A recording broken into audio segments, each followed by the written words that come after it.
প্রতিনিয়তই যে এত কাজ মানে থাকে, কোনটা থুয়ে যে কোনটা করবো এইটাই বুঝতে পারতেছি না। যাই হোক, তারপরও মনে করেন শুকুর আলহামদুলিল্লাহ সব দিক সামলাইয়ে কাজ করতে পারতেছি। কিন্তু মানে শারীরিক সুস্থতাটা আল্লাহর কাছে বেশি কামনা করি, কারণ এত দৌড়োদৌড়ি ঠিকমতো খাওয়া হয় না, এজন্য মাঝে মধ্যে একেবারে অসুস্থ হয়ে পড়ি। আসসালামু আলাইকুম, বিসমিল্লাহির রহমানির রহিম। আশা করি আমার এই ভিডিওটা যে যেখান থেকেই দেখতেছেন আল্লাহর রহমতে ভালোই আছেন, আর ময়ও আলহামদুলিল্লাহ ভালো আছি।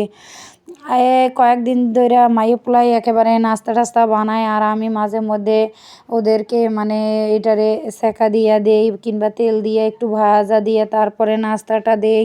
আবার অনেক সময় হয় কি, সকালে নাস্তা মানে বানাবার মতো টাইম থাকে না, তখন আবার আর কি করি, ভাত খাওয়াই ফেলাই।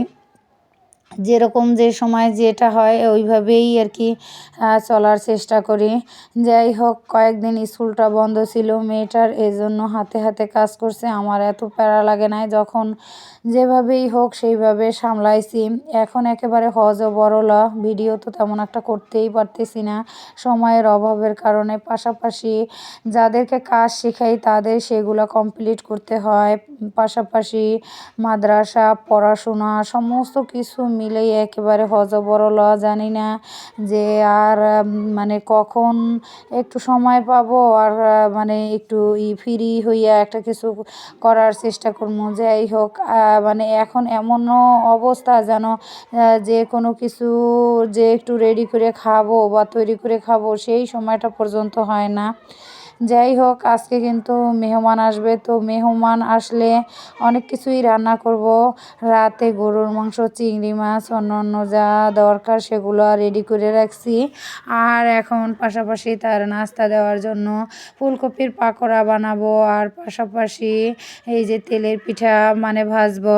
আর এদিকে এই যে গরুর মাংসটা রাত্রেই কষাইয়ে রাখা হয়েছে, কারণ গ্যাস একেবারেই কম থাকে, সকালবেলা সব কিছু গুছিয়ে রান্না করা হয় না, আর রান্না করতে দেরি হয়ে যায়, আবার রান্না শেষ করতে করতে গ্যাস চলে যায়। এজন্য দেখা যায় রাতেই বেশিরভাগ মানে কাজ সাইরে রাখার চেষ্টা করি।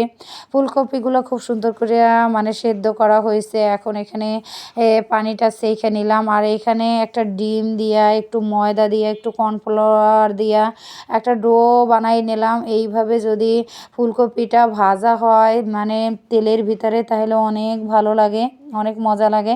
যাই হোক, বাচ্চারাও এটা পছন্দ করে, আর আমি তো প্রায় সময় দেখা যায় বড়দের নাস্তা দিতে গেলে আমি এইভাবে কইরা বানাই, বা এইভাবে বানাইয়া তারপরে নাস্তাটা দিলে বা সস থাকলে সস দিয়ে খাইলে কিন্তু অনেক ভালো লাগে। তো অনেক সময় বানাবার চেষ্টা করি, আর যখন সময় থাকে তখন তো যেটাই বানাই না কেন সময় নিয়ে বানাইতে পারি, কিংবা এত তাড়াহুড়া লাগে না।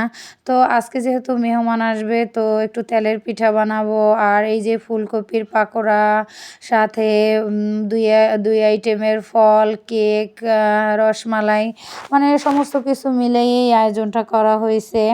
আর এখন আমি আস্তে আস্তে খুব সুন্দর করে এই যে ফুলকপির পাকোড়াগুলো ভাইজা নিতেছি, দেখতে কিন্তু অনেক ভালোই লাগতেছে, খাইতেও কিন্তু অনেক মজা লাগে।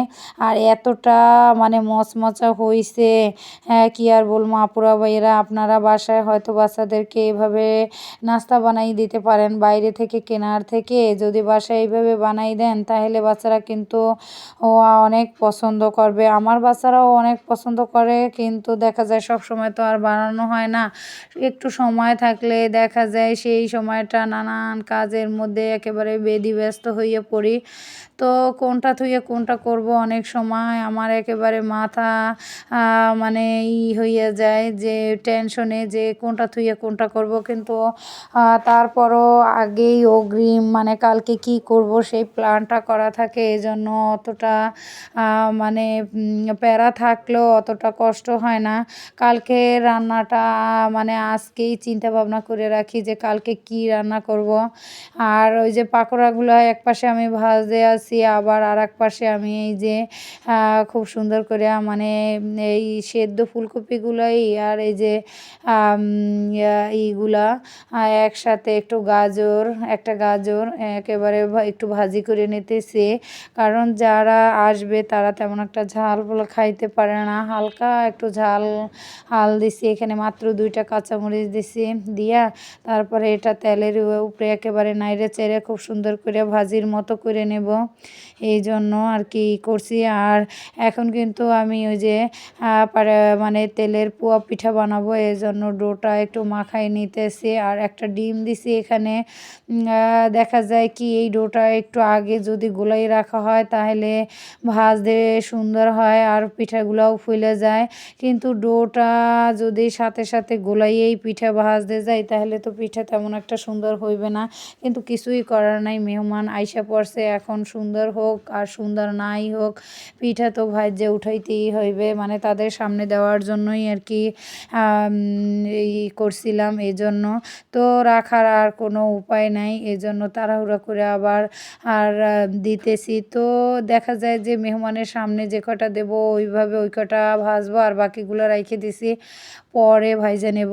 আর এখানে কিছু গাজর কুচি করে রাখছি যে পোলাওর ভিতরে আর কি দেব, তবে এতগুলো দিব না, অল্প সামান্য কতটুকু দিব।